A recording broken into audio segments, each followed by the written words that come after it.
Once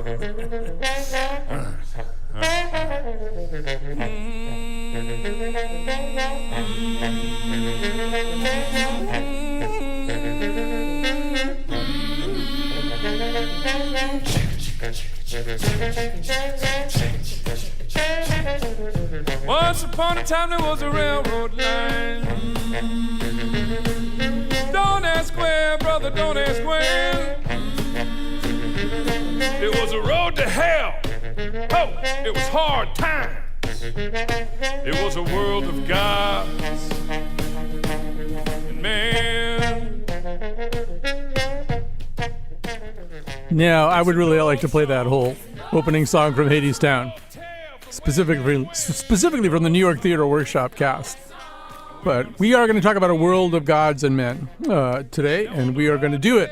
This is really kind of exciting. She was on our show before, but she wasn't the superstar that she's turned into. Emily Wilson is a professor in the Department of Classical Studies at the University of Pennsylvania. Her new, and I think it is fair to say, long-anticipated translation of Homer's The Iliad is now out. She promised to come back way back when we had her on. When it did come out, she previously translated the Odyssey in addition to works by Euripides, Seneca, and Sophocles. Emily Wilson, it's so exciting to have you back. It's wonderful to be back. Lovely to talk to you. So love Hadestown too. Me too.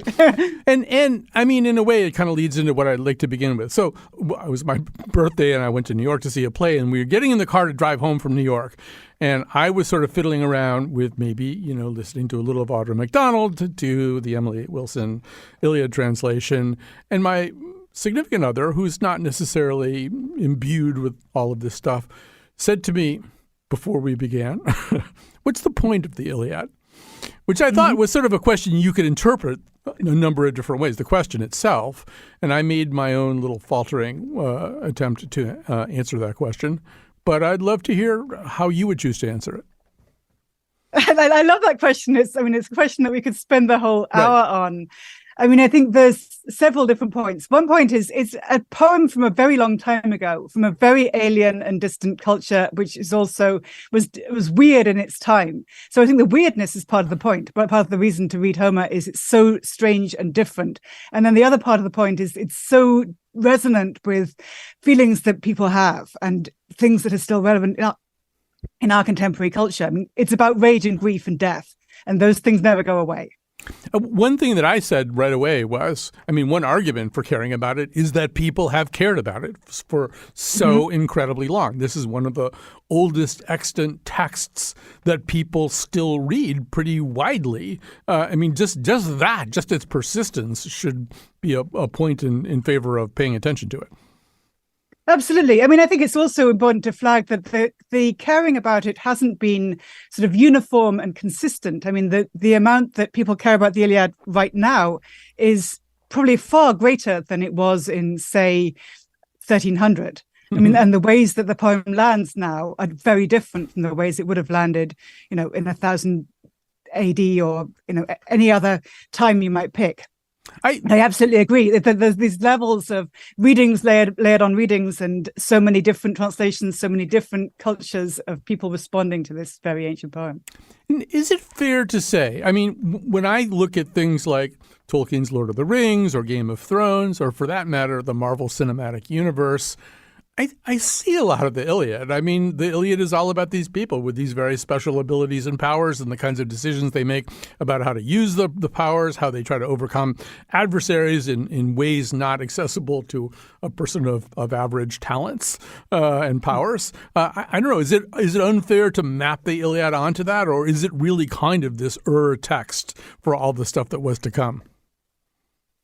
I think it's very directly an text because, of course, Tolkien had read the Iliad and had read as well as, Beowulf and Virgil and all these other texts that are going into Lord of the Rings. So, of course, Tolkien is filtering all these ancient and medieval myths into his own creation of an elven myth. And, of course, Game of Thrones has is a rewrite of Tolkien. So there is some layers and layers and layers of one culture receiving another, one literary text layered with other later texts. But absolutely, yes, the tales of gods and heroes are still with us and more are being made all the time. Yes. So we clearly have an appetite that we have not quenched. So I think also we might have talked about this the last time that you were on, but one of the things that has struck me over time about the Iliad is that when they're not thrashing and crashing and bashing, they're talking, and they're often talking about what's the best way to do this, who's the best at this kind of thing, how do I achieve bestness, how do I become worthy of future speculation about me, and it did. I think I might have mentioned this the first time you were on. It reminded me a little bit of The Sopranos and related organized crime fiction, in the sense that they spend a lot of time going, okay, so he did this. What does he got to do to make up? How does Omerta work in our organization? How would we handle this situation where this guy did this and we might have to whack somebody who knows him? There's a sense in which one of the other things happening in the Iliad is just sort of figuring out how are we going to handle this particular situation. Absolutely. I mean, it's a proto-political poem. Obviously, it comes from a culture before the polis, the Greek city-state, had formed in its later complexity. But it's very much a poem about how do communities form and how do communities get ripped apart. And as you say, that question of bestness, in Greek, there's a term aristeia, which literally means bestness, but it's used to mean massacre. And it's used to mean when a particular individual warrior displays his bestness in a sequence of ultra-skillful and virtuosic killings on the battlefield. That's one way to show you're the absolute best. At least for this particular hour of battle, you might be the best until you're dead. And so, but it's also presenting, I think the poem constantly presents bestness as a problem as well as something that everyone is fixated on. Because of course there are many different ways to be the best. Nestor is the best at telling rambling old anecdotes about his youth. Odysseus is the best at strategy. Achilles is the best at running with swift feet. Agamemnon is the best at owning the most stuff and dominating the most people. There are all kinds of different ways. And similarly, in the world of Olympus, Hera is the best at certain things. Zeus is the best at other things. Apollo is the best at other things. There's no sort of unified way that one person can be the best. And if that's the case, then how can people get along with each other? It seems like that within that category of bestness, there's always the possibility for eris or conflict to sneak our way in and develop bloodshed. You know, since you mentioned Olympus, I think that's the area that modern people might struggle with a little bit. The idea that the gods are pretty involved in all this stuff. The gods have some of the gods are fans of the Trojans. Some of the gods are Team Greek, and they get involved and they mess around with stuff. And on quite a few occasions, human victory is achieved with considerable assistance from this or that god in a way that suggests that whoever the opponent was didn't really have much of a chance because Achilles or Hector had a god kind of floating by his side. And as someone who's trying to write in this first of all, I just have to say, this is an amazing translation. I mean, it just kind of crackles and pops in all kinds of very, very exciting ways. And I think it'd be very accessible. I've actually been thinking that anybody who's running a sports department should have all the sports writers read this translation because you can understand sports so much better if you understand all this stuff. But the thing that, doesn't feel very modern is gods, right? Gods messing around. Say a little bit about how you thought about that. Yeah, I mean, I guess I hesitate about the idea that it's not modern because, I mean, vast numbers of people in the modern United States believe in at least one deity. The question of do we control everything? Is every aspect of my actions and my desired consequences entirely up to me? Or are there elements that we just don't understand? That doesn't seem to me that it's a difficult thing to understand. It also doesn't seem to me difficult to understand that the world is really complicated and really confusing, and it sometimes doesn't seem as if there's a single direction that history or human action is going in. And we might not be able to fully make sense of things by just thinking there's a one-directional, single divine purpose behind everything. So to me, the gods are not at all difficult to understand. I mean, for me as a translator, it seemed to me crucial to make sure that all the characters, including the divine characters, felt psychologically real and that you can really feel their emotions and understand their complicated relationships and family dynamics, but that also you could have a sense of how different deities are in in the one crucial way, which is that they don't die, and also in the ways that they move through space very differently from human beings. I mean, the way that you think it's the sea and it's just the grey mist on the waters, but then no, it's a whole lot of sea goddesses. Or Poseidon can stride, and it's 3 strides, and he's covered 3 mountains. You should have that sense of there's a gap of scale between little old us and these enormously more powerful immortal beings whose power is yet at the same time constantly limited by each other. Yeah, I think one of the modern equivalents too would be saints. I mean, we at least a certain segment of the believing public thinks that saints can intervene, that saints can be prayed to about very specific things, that saints have very specific spheres of influence. It seems a little bit more like what we're seeing here.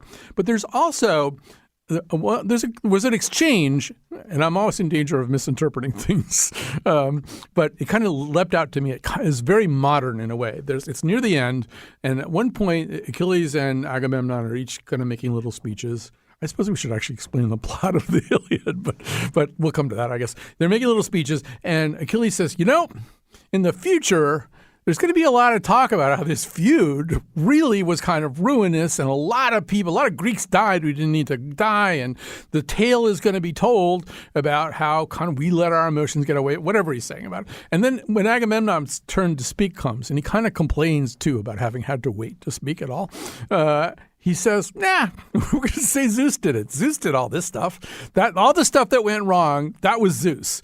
And that struck me as kind of a modern explanation. This is how we're going to spin this. But I suppose Agamemnon doesn't think of it as spin, right? He really thinks maybe Zeus did all this stuff. I mean, I think you can certainly read that several different ways.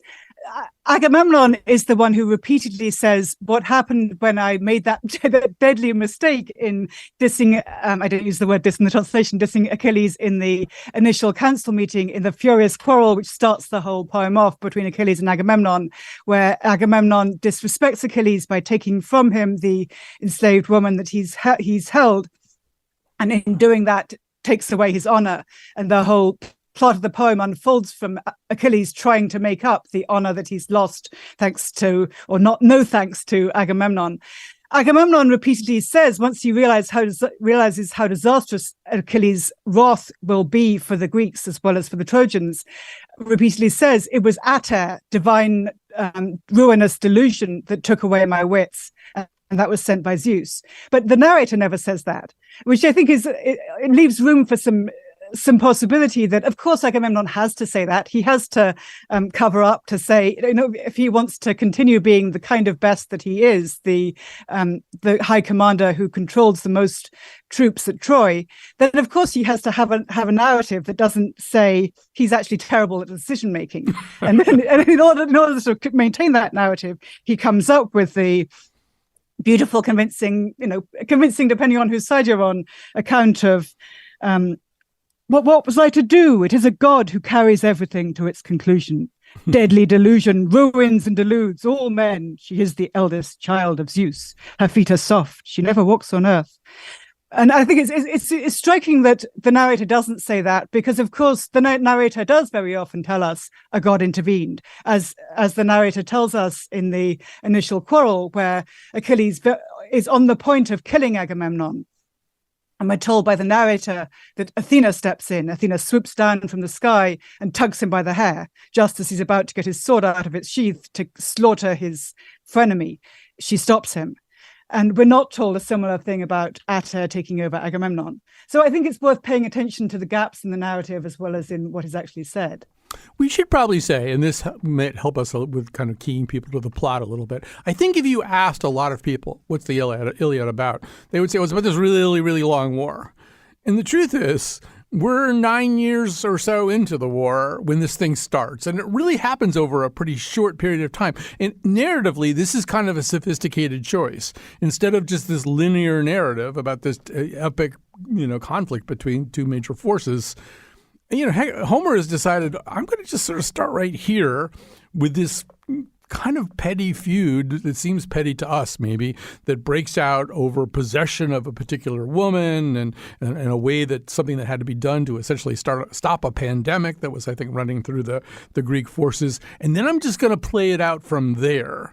This is a little slice of the story that this narrator has very cagily decided to focus on. Maybe you could say a little bit more about how you see that choice. I see it, as you say, as a very sophisticated choice. I mean, I think we always have to remember that for us, the Iliad seems like the beginning of something because it's the earliest ancient Greek text that we have. But within its own tradition, it's the end of something. It's the end of many, many centuries of oral poetic composition in dactylic hexameter, telling tales about the Trojan War and retelling these myths. And the Iliad takes these myths, which would have been very familiar to early audiences of the poem, and does something extraordinary with them by leaving most of them out. So we don't have the beginning of the Trojan War. How did it all start with the abduction of Helen and the judgment of Paris? We don't have the end of the war with the wooden horse. We don't have the fall of the city. Instead, we have this time that is neither the beginning nor the end. It's a month and a half in the final year of the war, and it focuses not on the conflict between the Trojans and the Greeks, but between the Greeks and the Greeks, and the impact of a quarrel within the Greek encampment between two different Greek leaders on these three different societies: the Trojan city, the Greek encampment, and Olympus. So it's extraordinarily sophisticated in its approach to mythic storytelling, as well as in its approach to how to structure a poem where it's not just here's one thing that happened and then here's another thing that happened, and instead it's these interlocking patterns of story where we're focused all the time on the consequences of Achilles' wrath, but we're not always focused on Achilles himself. Through that theme of Achilles' wrath, we get to see all these different characters and how war is so much bigger than any one individual. Yeah. So just to quickly remind people, I mean, this is all about the Greek and Trojan War, which starts somewhat with the abduction of Helen. But this is about an argument that does break out between two of the leaders, Agamemnon, who's like Elon Musk, but with a big army, and Achilles, who's just the greatest warrior anybody's ever seen. And they are fighting about this sort of, it really gets down to an enslaved woman who Agamemnon is going to take from Achilles. He gets so mad, he decides with the help of his mother, who's a goddess, decides he's just going to sit out the battle a little bit to see what happens when you don't have me. And they start losing. And Patroclus, his best friend, winds up putting on his armor and being slayed by Hector. And I'm just sort of saying all this to maybe it'll come back to our listeners a little bit. But to that point, I mean, absolutely 100%. This is about a sort of Greek on Greek argument. But Homer's too good to completely neglect the Trojan point of view. There's a lot of interesting stuff going on inside the walls of Troy. And Hector, although he's not as vivid a character as Achilles, he's not entirely shortchanged. Could you say a little bit about what you see going on the Trojan side in terms of Homer's narrative? I think Hector is at least as vivid a character as Achilles. I think he's an amazing character. I mean, I think all three of the mortal warriors, Agamemnon, Achilles, and Hector, come totally to life. So on the Trojan side, the dominant, most impressive warrior is Hector. We have a very clear sense of his whole family relationships, both with his father, Priam, the old king of Troy, who doesn't seem to fight anymore, but stays inside the city with his advisors. His mother, Hecuba, who begs him not to go out and fight and risk his life because he's their favorite son and their best son. His wife, Andromache, and their little baby. There's an absolutely heartbreaking scene at the end of book 6 where all of Hector's family members beg him not to go out onto the plain to fight Achilles because they know that chances are he'll die and then the city will fall. And Hector insists on going, both because he has some kind of partial hope that maybe Zeus is going to help him. Maybe he's going to win. He knows he's a great fighter.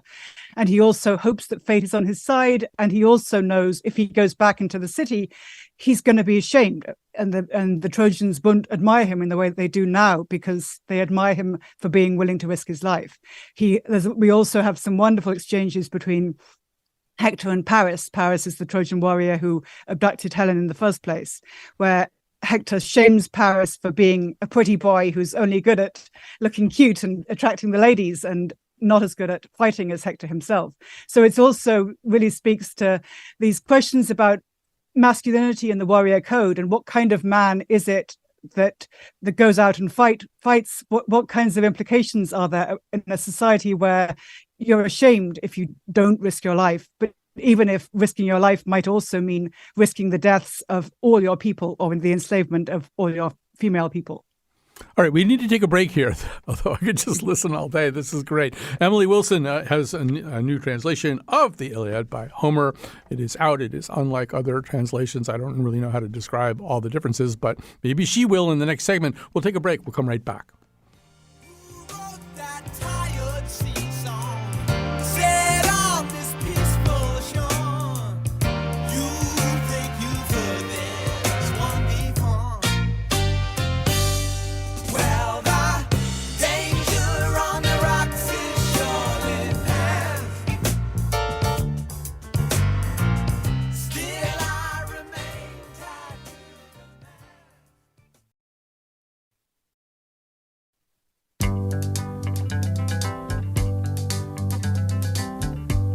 We're caught in a trap. I can't walk out because I love you too much, baby. Why can't you see what you're doing to me when you don't believe a word I say?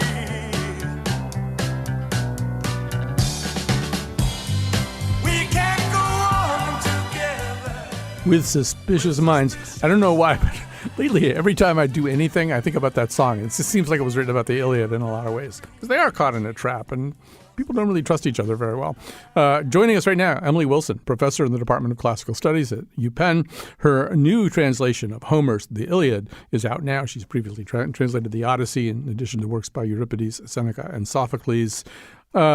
So, Emily Wilson, maybe a way, we want to talk in this segment about just the act of translation, the art of translation, and maybe a way for you to begin is to just share a little bit of, let's say, the opening passage of the Iliad in Greek and then your translation of it, so we can get into this whole question of sound. Absolutely, yes. So I'll read just the first 7 lines, which is called the proem, meaning the intro section. I'll read it first in Greek, which is in dactylic hexameter. I hope you'll be able to hear the rhythm a little bit. Mm-hmm. And then in my translation, which is in iambic pentameter.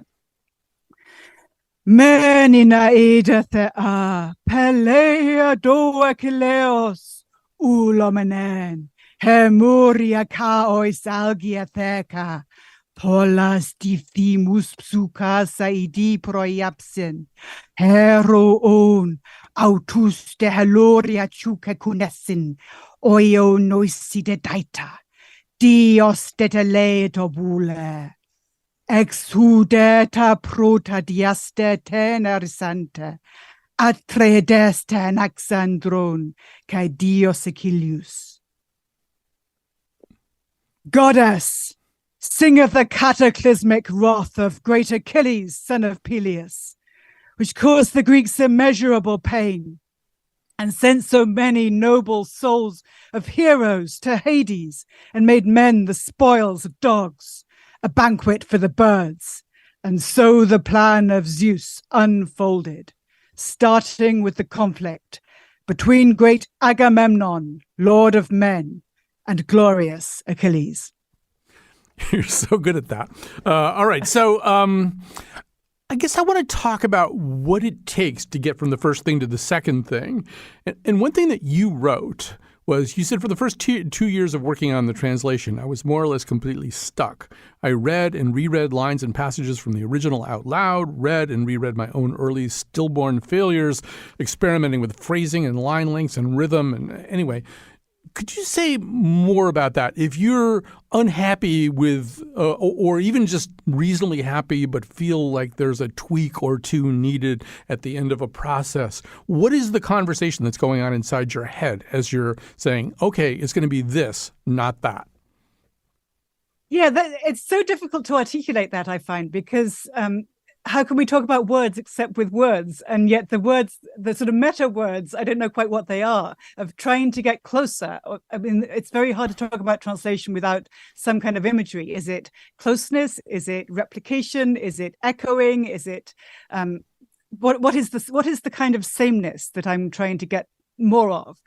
I mean, I think on some level, translation may seem like a sort of easy thing. You just look up the words in the dictionary and get the syntax right, and then you plonk it down, and there you go.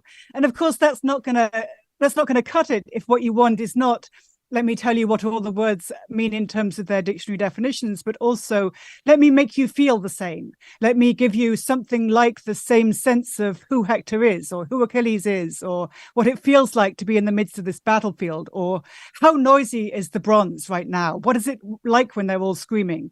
What are the alliterations? What are the ways the vowels move? What's the music? I think we were talking a little bit before about how the Iliad is the product of a very long oral tradition. It was experienced in antiquity primarily out loud, not as a text to read off a scroll with footnotes or whatever, but to listen to in performance.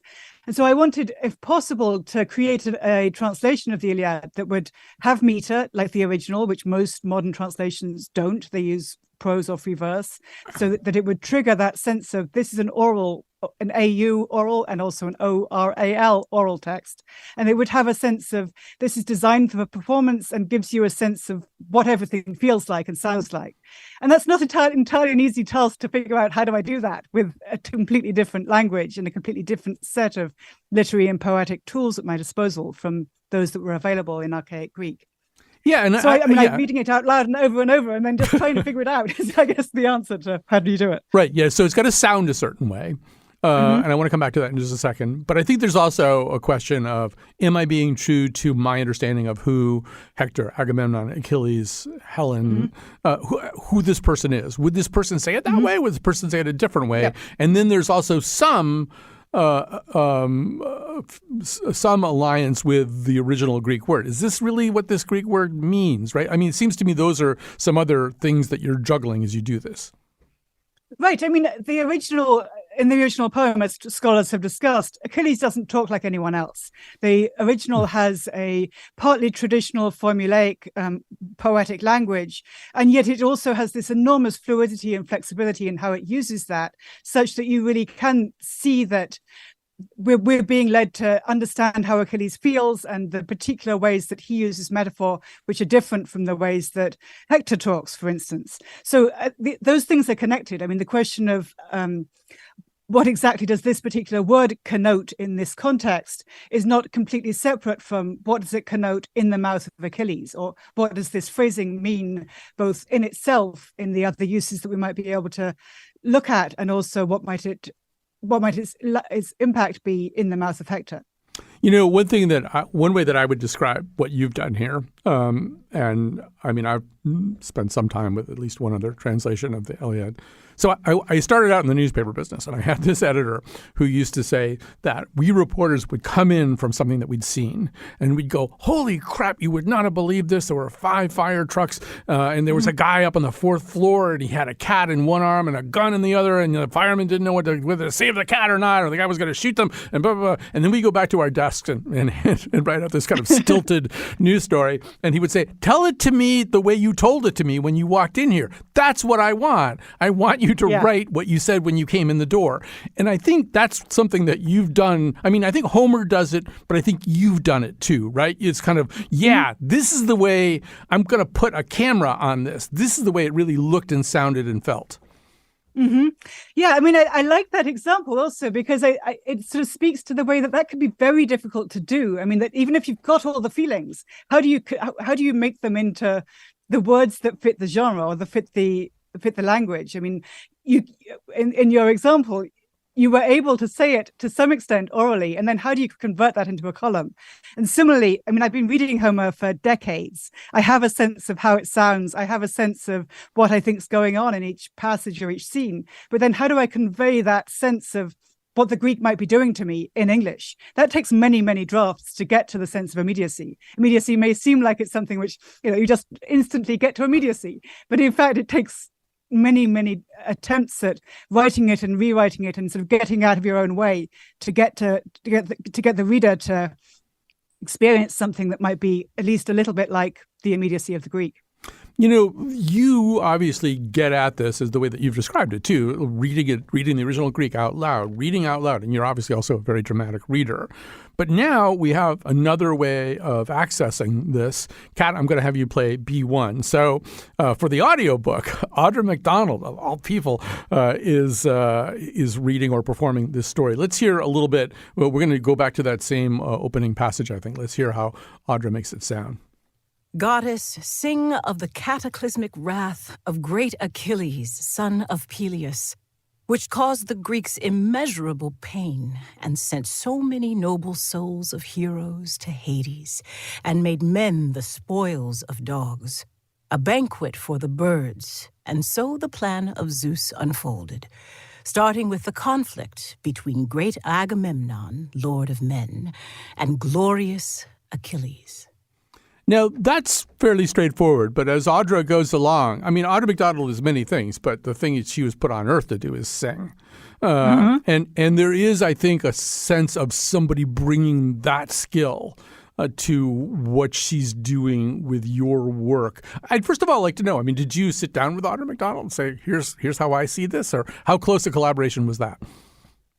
I didn't get to meet her in person, even though I'm so honored that she read the audiobook. It's wonderful. I did a lot of I made a reading out loud file with all the names, and I did more back and forth about how to pronounce particular names of particular Greek terms. And I was very, very impressed with how completely meticulous she and the team were about making sure that every single name would be stressed in the right way so it doesn't mess up the meter or not fit with whatever sonic idea I'd had about a particular line or a particular passage.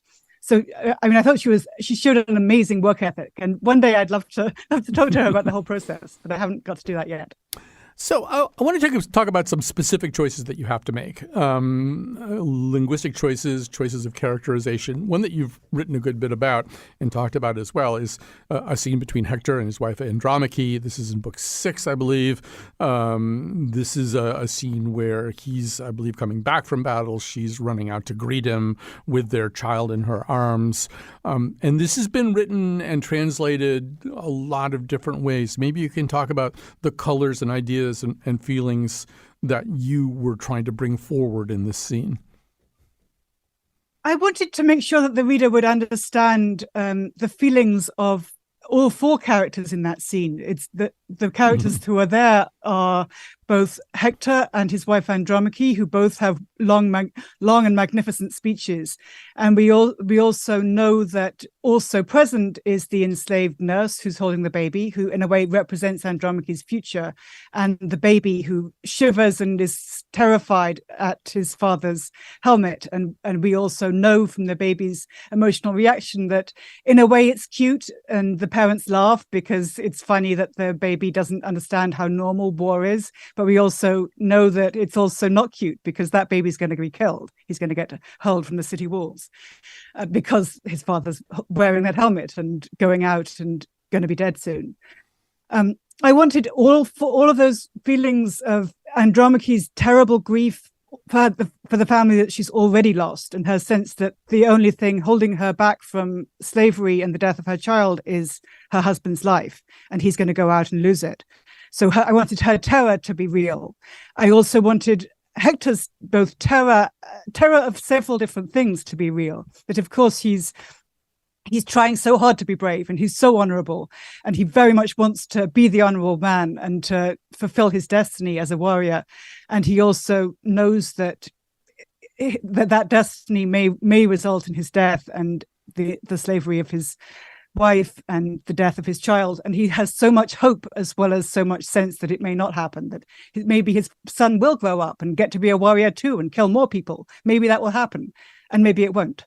And I wanted all of those feelings from all 4 characters to feel as if they're in this terrible equipoise between each other, so that you have a sense both of Hector's hope and of the foreboding sense that hope is not going to be fulfilled. Yeah, I think one of the things that you give us, and I think that we are meant to have, is also this is a good marriage. This is a high functioning marriage. We don't see a lot of those. And one thing that has been speculated about over the years, probably in about 1972, I was sitting in the classroom where this came up, is so meanwhile, Helen has come to the same conclusion everybody else has come to about Paris. He's kind of this useless pretty boy, not even all that brave. And she wound up, with the wrong horse in this race. There's been sort of speculation over the years about whether she's kind of got her eye on Hector.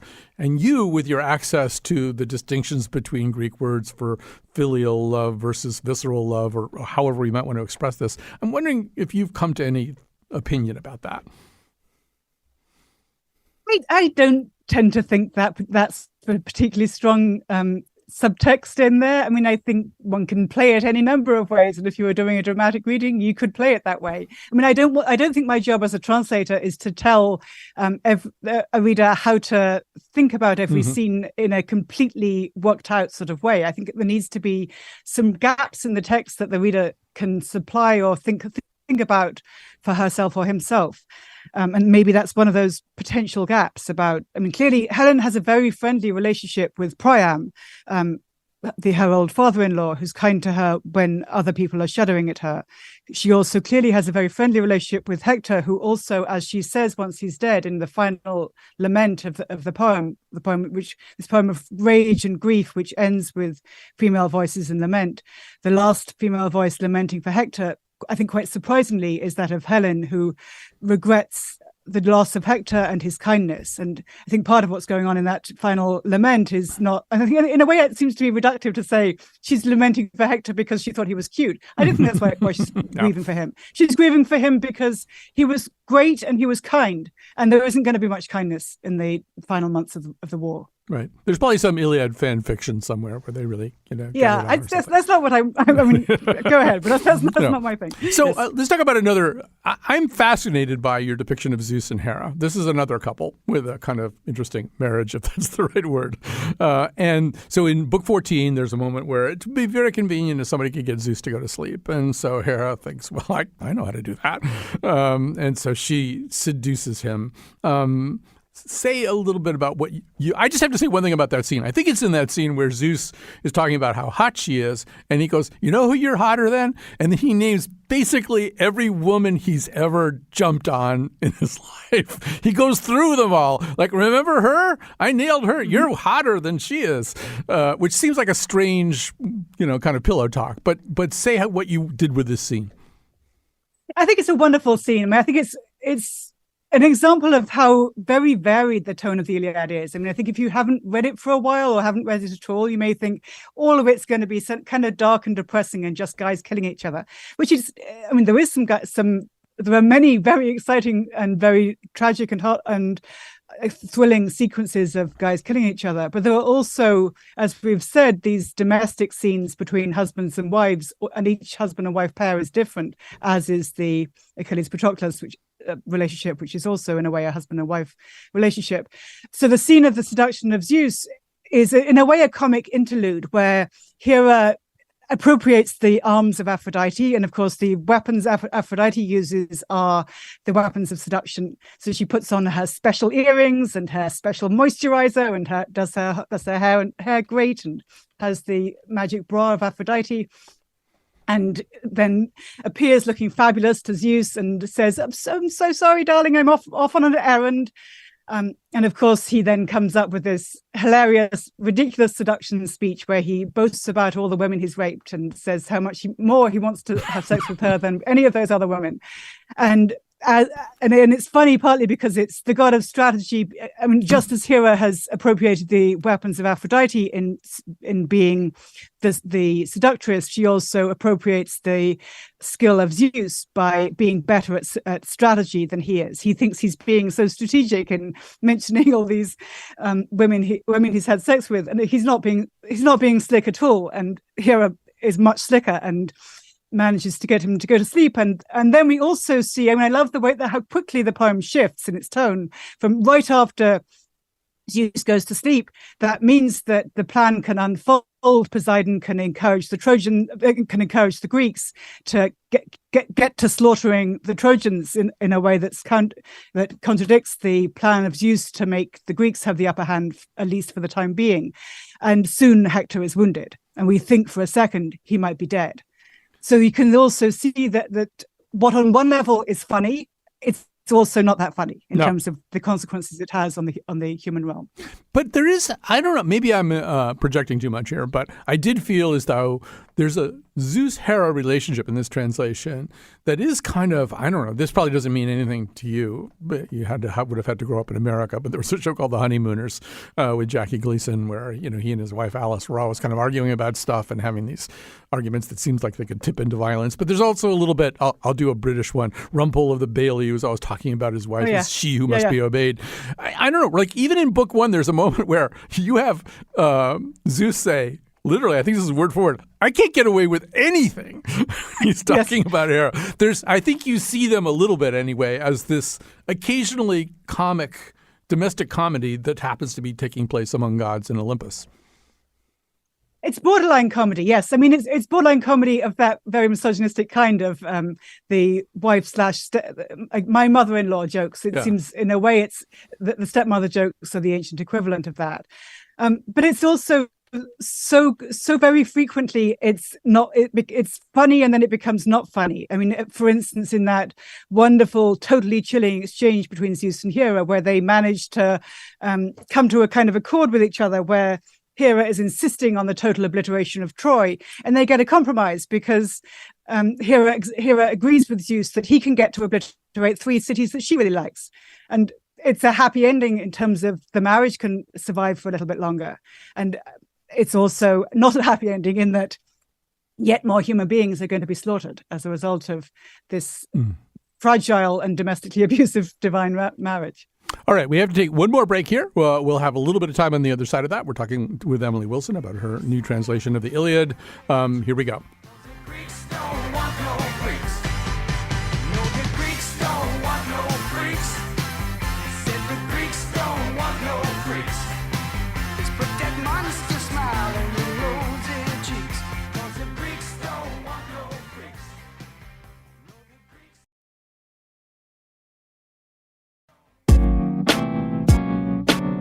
You can follow The Colin McEnroe Show on Facebook or Twitter at Colin McShow. Make sure you never miss an episode by subscribing to or following our podcast on any podcast app. It's free.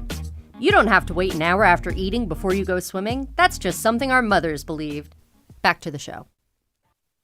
I'm going to go fast here, but I do want to thank Kat Pastor. She's our technical producer. The senior producer of The Colin McEnroe Show is Lily Tyson, and she has produced this particular episode. We're with Emily Wilson. I want to just go to one more interesting word choice. So there's a moment in the book, in the poem, where Helen of Troy refers to herself as dog-faced.